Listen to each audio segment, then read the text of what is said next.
We will be starting off today's show the same way we start off every Thursday episode of the Zach Kroll Sports Podcast, and that is me checking in with you guys and giving you, in my opinion, in order, who are the top 10 teams in the NFL right now from best to worst. And there are 10 teams on this list. I think what makes this list so good is that each week it changes. In the NFL, even though sometimes you could have the best record and look like the best team in the month of October, the season is so long, injuries, many things change. So this list keeps on changing within each week of the NFL season, and I love talking about all of the teams on it, why I moved so-and-so up, why I moved so-and-so down. So, without further ado, let's do it. My top 10 teams in the NFL right now, starting from number 10.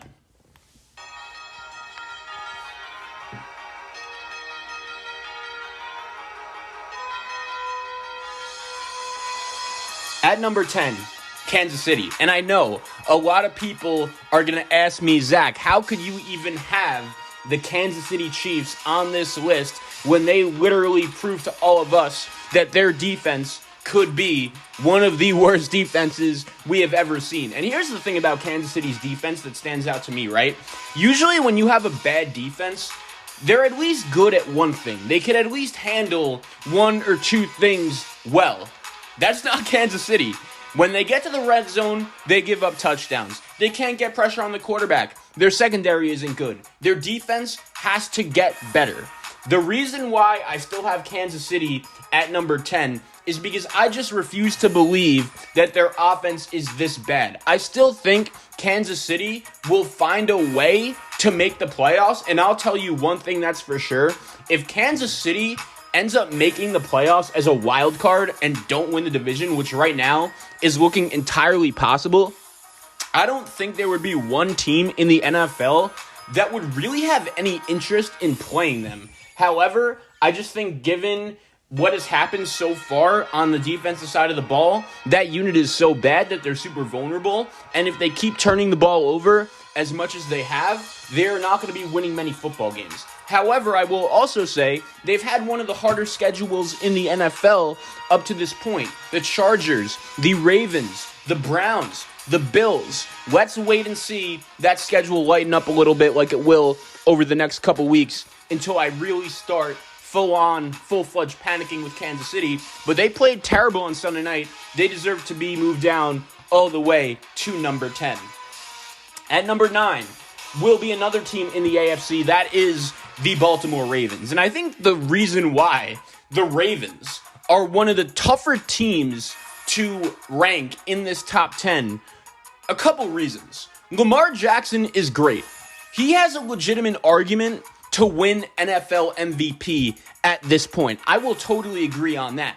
However, his play has been so good that it has literally elevated the Ravens from a team that could very easily be 1-4 right now. You remember, some of the ways that this team has pulled out games to start the season is unbelievable. Whether it was the game against Kansas City on Sunday Night Football, that comeback. Justin Tucker, 66-yard field goal to beat the Detroit Lions. You also had the game last week, Monday Night Football, against the Indianapolis Colts, where all of a sudden, after really looking lifeless for the first 3+ quarters of that game, Lamar was absolutely brilliant late in that game, somehow, some way, finding a way to bring the Ravens back from a 16-point deficit. And watching that game, there were a couple things that really stood out to me. And the number one thing in particular was, as soon as the Ravens cut it to 8, I was like, nah, this game is over. There is no way Lamar Jackson is letting the Ravens lose. He just was able to take control of the game and do whatever he could to find a way to win. There are very few players, let alone quarterbacks, in the NFL that could do that. That could just say, you know what? My team is refusing to lose this game. Hop on my back. And I think Lamar has really improved as a passer, and part of that might just be how banged up the Ravens are, specifically at the running back position, where they've just had really no choice but to throw the ball a little bit more. And Lamar Jackson, over the last couple years, has really improved as a passer. You hope with Rashad Bateman coming back sooner rather than later that this Ravens offense, especially on the passing end, could just keep on improving. Considering how many injuries they had right before the season started, Baltimore deserves a lot of credit. All they do is win football games. At number 8 on my list, we'll stay in the AFC North. It's Cleveland. And look, the Browns are a very interesting team in my opinion because we saw what they did last year. They were able to just use that formula of running the ball and that great offensive line they had and an all right defense and an all right quarterback, and they would just always be able to find a way to win football games. And what I'm curious about with Cleveland this season is that at some points to start, their defense has actually looked really good. Remember when they played the Bears and just shut down Justin Fields? They even did okay in the first half of that game against Kansas City. Myles Garrett is an animal. The game against Minnesota, they really held a pretty decent Vikings offense in check in a dome. They only gave up 7 points. But then on Sunday, in week number 5, you saw what the Los Angeles Chargers were able to do to this Cleveland defense, just going right down the field with no mercy at all. And even when the Chargers missed the extra point, which at one point could have given Cleveland the win, the Chargers were down 7, they scored a touchdown to go down 1, and they missed the extra point. I feel like a great team would have been able to put their foot on the gas at that point and just say, that's it. They made one mistake. That's going to cost them. Then meanwhile, as much as I love Kevin Stefanski, he's out here running the ball on 3rd and 8. That just showed me that no matter how well Baker Mayfield could play in a particular game, especially in these shootouts against some of the better quarterbacks in the league, he's just not the guy you're going to bet on to win. You need your quarterback on that 3rd and 8 to step up and make a big-time throw. And the fact that Stefanski didn't even attempt to make a throw in that one tells me all I need to know. I think Cleveland is a little bit hard to trust right now because of the question mark at quarterback. However, around the QB position, I still think they're a solid team. I think their defense is like back-end top 10, maybe a little bit higher. But at the same time, I know one thing is for sure. They're not a team that's equipped to get into shootouts. They need their defense to play better than they did on Sunday against the Chargers. And look, the Chargers playing in a dome, that's one of the better offenses in the league. We're not going to have a full-on, full-fledged panic attack about that. But Cleveland's an interesting team because I feel like everyone has just assumed their defense has been much better, and at some points it has, but they got roasted against the Chargers in week number 5. I want to see Cleveland's defense do a little bit better than that. At number 7 in my top 10, this may surprise some people, but Tampa Bay right now is my number 7 team in the NFL, and I get it. Tom Brady has gotten off to a historically good start, throwing 5 touchdowns and over 400 yards in week number 5 against the Miami Dolphins, and he is only getting better as he gets older. However, the one concern I have for Tampa Bay right now at this point is injuries. Their secondary is super banged up, and one thing we saw last year with Tampa Bay was even though they were a great team, even though they were able to find a way to go ahead and win that Super Bowl, they really got lucky with injuries. They were a team that stayed healthy for the majority of the season. And now already this year, their secondary, which hasn't been great to begin with, is super banged up. It looks like Levante David is going to miss the game tonight, Thursday Night Football. Tampa Bay will be at Philly. We'll get into that game specifically later in the picks. But I just think Tampa Bay, their defense just flat out hasn't been as good as it was last year.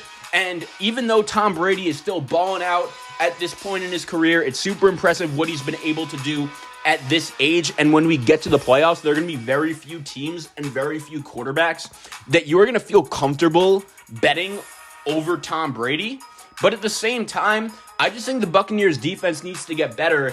And right now, as we enter week number 6, there are plenty of teams in the NFL that are just a little bit more balanced than Tampa Bay on both sides of the ball. However, they are 4-1. They clearly are the best team right now in the NFC South, and we'll see what Tampa Bay looks like as we get closer and closer to postseason play. At number 6 I will have another NFC team. It's actually the team that the Buccaneers beat in the NFC Championship game last year, and that is the Green Bay Packers. And look, I think the Packers are a team that, as crazy as this sounds, aren't getting a lot of attention right now considering what they've been able to do. And we saw them on Sunday against the Bengals, right? That was clearly a game they easily could have lost if Evan McPherson hit one of multiple field goal attempts late in the fourth quarter and throughout overtime. If he hits one of those kicks, the Bengals could have easily won. However, what I've been impressed with Green Bay about, they've always just been able to find a way to win these games. Between beating San Francisco in week 3, when they were winning for most of the game, and their defense let Jimmy Garoppolo march right down the field late in the fourth quarter, but still 37 seconds, that was too much time to give Aaron Rodgers. They find a way to win that game. They find a way to beat Detroit on Monday Night Football after they got off to a bad start and were trailing at halftime in that game. Even in week number 4 against the Steelers, it wasn't the best game they've played, but they still just somehow, someway find a way to win. And Aaron Rodgers and Davante Adams, that duo, as the more I watch them, it's hitting me like, wow, Davante Adams is a once-in-a-generation type wide receiver. And as long as 12 and 17 are out there on the field for Green Bay, they're going to be able to just somehow, someway find a way to win games. Matt LaFleur in the regular season, that's all he does is win games. And even though Green Bay's defense isn't the perfect unit, hopefully they'll get Zadarius Smith back sooner rather than later. I do think their defense has been a little bit better than expected, especially after what we saw from them in week 1 getting blown out by the Saints. I think the Packers are a team that are always just going to find a way to be in that conversation. They are my number 6 team in the NFL right now. We'll stay in the NFC for number 5. It's the Arizona Cardinals. And I totally understand. You're going to say, Zach, how are you going to have the only undefeated team that's left in the NFL as your number 5 team? And it's simple. I'll explain it. I love Kyler Murray. If you just watched his highlight reel, you would think that he's literally not only the best player in the NFL right now, but arguably the best player in NFL history. But at the same time, I just don't fully trust this team 100% yet. I want to see more. And don't get me wrong, I did not expect them to go into SoFi Stadium in week number 4 and just completely kill the Rams. They physically dominated them. They physically abused them in that game. However, I just want to see Kyler Murray and this offense be ready to go by the time we get to December. Because I'll just say it, I don't love this style of play that their offense is playing with. I just don't know if it's going to be sustainable throughout a now 18-week regular season plus the playoffs. You heard Chargers coach Brandon Staley say in an interview that went semi-viral over the course of the week that even though the Chargers may not be the best team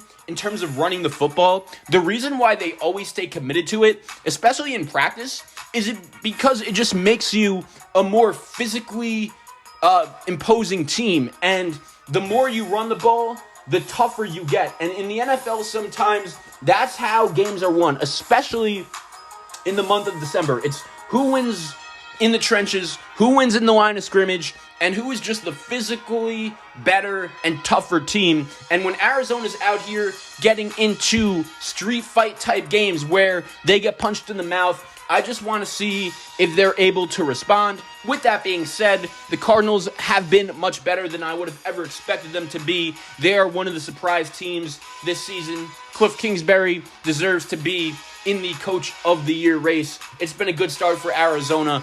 I just want to see a little bit more. My number 4 team in the NFL. Another team that if you would have told me before the season started that going into week number 6, they would be in my top 5, I would be pretty surprised, but here they are. It's the Dallas Cowboys, and I've been so impressed with what I've seen from Dallas to start the season. And look, I get it. I still don't 100% trust Mike McCarthy as this team's head coach to take them to the promised land. However, I didn't love the Dan Quinn hire. I was kind of skeptical that the guy who came in from Atlanta, who was known to be a defensive guy, but it seemed like in Atlanta, his defenses were never able to get the job done, especially after that 28-3 blown victory. I really did think that once Kyle Shanahan left, it kind of exposed Dan Quinn a little bit as a head coach. But he's gotten the job done with the Cowboys defense. The Cowboys defense was historically bad last year, and so far, Dan Quinn has found a way after he's came in his first year to have this Dallas defense as one of the better units in the league. Trevon Diggs, it seems like he just is able to find a way to come up with an interception each and every time he plays football. CeeDee Lamb is getting better and better. Dak is playing some of the best football of his career. Back to the defense, you also look at Micah Parsons.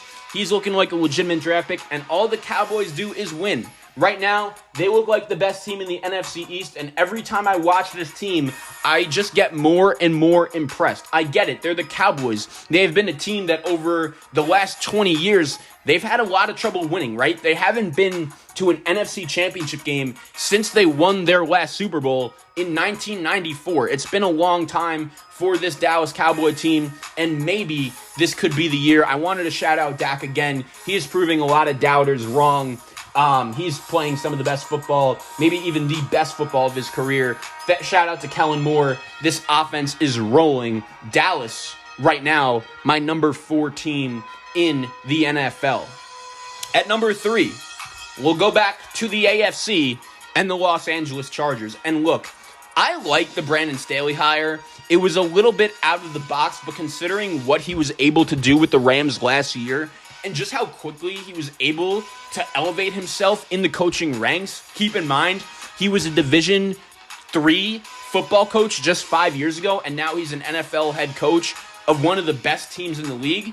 The Chargers are a perfect example of just sometimes it's better to be lucky than good. Because let's face it, throughout the past 5 years, a lot of the talent on the Chargers now, it hasn't changed, right? Between Keenan Allen and Mike Williams and Joey Bosa and Derwin James, and even last year when they had all these guys plus Justin Herbert, the coach wasn't there.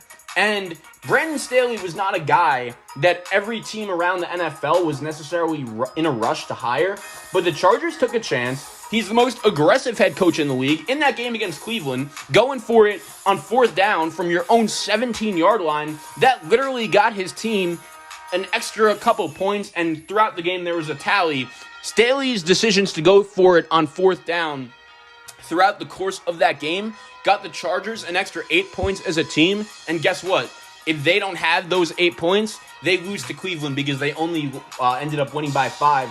The Chargers are another team that their quarterback and their coach is so good that I feel like there are going to be many instances where they just always find a way to win. And this weekend, they go to Baltimore. I wish that game could be flexed to prime time because that game is going to be a must-watch. The Chargers are legit, man. Watching Justin Herbert get better and better throughout every week. He just makes a couple throws throughout the course of a game that make your jaw just drop. And there is so much offensive talent. There is so much talent overall. My only small concern is their defense. It hasn't been great, but Joey Bosa and Derwin James, as long as they're healthy, are difference makers. Plus Brandon Staley, that I think by the time we get to the playoffs, the Chargers defense should hopefully be fine. You just gotta hopefully pray that the combination of Bosa and James could stay healthy. But I like this Charger team. They're playing some great football. It just seems like they always are able to find a way to win football games no matter what the circumstance. The Chargers right now are my number 3 team in the NFL. At number 2, we will stay in the AFC with the Buffalo Bills. And it's crazy because I really didn't expect Buffalo to just go into Kansas City and, quite frankly, kick the Chiefs' ass the way they did. Buffalo showed up to that game in preparation for a street fight. That's exactly what happened, and Kansas City just had no response. Look, Buffalo, I've said it, the reason why I've been so impressed with them is because last year, as great as their offense was, that was literally the only capable way they could win football games. It was just that their offense was going to have to be legit, and it was. But if Josh Allen had a bad game last year, the Bills were in trouble because their defense was average at best and they couldn't run the football. This year, their defense has been really good. And it's funny because in week 2 and week 3 and week 4, we saw Buffalo's defense play really well, but it was against some backup quarterbacks. There wasn't a legit opponent like Patrick Mahomes, especially going on the road in a tough environment that Bills defense had to deal with. And now Buffalo goes into Kansas City. They are able to withstand that hour weather delay at halftime, and their defense balled out and cost Patrick Mahomes to play, which I think was the worst game in his career that I've ever seen him play. It was that bad. The Bills' defense is legit. Their offense keeps on producing at an elite level. Josh Allen looks like he's the real deal. There's so many good young quarterbacks around the league right now. And Josh Allen, Sean McDermott, Brandon Beane, what these Bills have been able to build over the course of the last 4 or 5 years since they've gotten there has been super impressive. And I'll give them credit with this. They believed in Josh Allen and the physical attributes when, quite frankly, not a lot of others did. Buffalo, right now, my number 2 team in the NFL, and that belief and trust in Josh Allen has really paid off. And to end this, my number 1 team in the NFL right now is the Los Angeles Rams. And I get it. You're going to watch Thursday Night Football and say, Zach, how could you say the Rams are the number 1 team in the NFL when they went into Seattle and they won the game and Russell Wilson got hurt, but they weren't really that impressive doing it? Matthew Stafford missed a handful of throws. And the reason why I bring that up is because the fact that they played so poorly and were still able to find a way to go on the road and win that game in Seattle, that really impressed me. They were able to, on a night where they didn't play their best football, Matthew Stafford was sailing ball after ball after ball. They gave Seattle plenty of chances to come back and win the game, but the Rams still were able to escape with a victory. I feel like sometimes we forget that's how teams are great. When on a night where they're not able to play their best game, something's a little off, they're dealing with some adversity, and still they're able to buckle down and just find a way to win. It's not college football, right?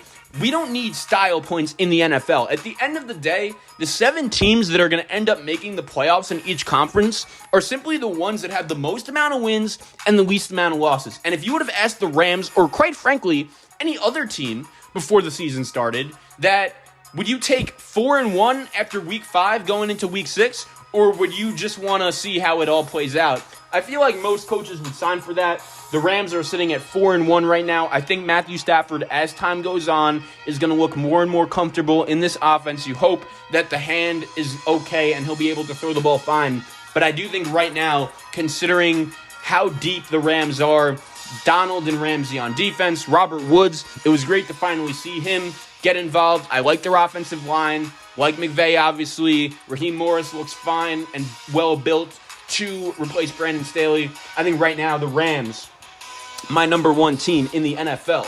So to recap, my top 10, Kansas City at number 10, Baltimore at number 9, Cleveland at number 8, Tampa at number 7, the Packers of Green Bay at number 6, Cardinals at number 5, Cowboys at number 4, Chargers at number 3, Bills at number 2, and the Rams, number 1 team in the NFL right now. That has been Zach's top 10 going into week 6.